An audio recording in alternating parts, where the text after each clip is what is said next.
ای امام زمان، ای مهدی موعود محبوب این امت، ای سلاله پاک پیامبران و ای میراث بر همه انقلاب های توحیدی و جهانی،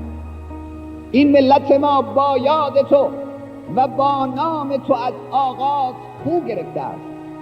و لطف تو را در زندگی خود و در وجود خود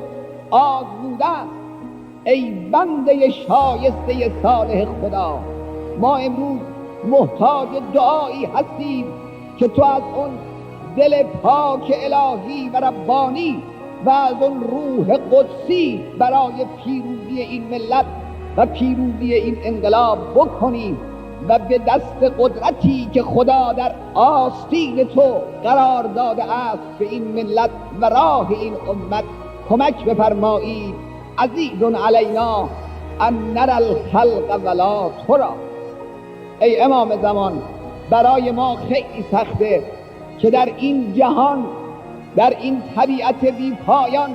که متعلق به صالحان است، متعلق به بندگان خداست، دشمنان خدا را ببینیم، آثار وجود دشمنان خدا را لمس بکنیم اما تو را نبینیم و از نزدیک از فیض حضور تو زیارت نکنیم.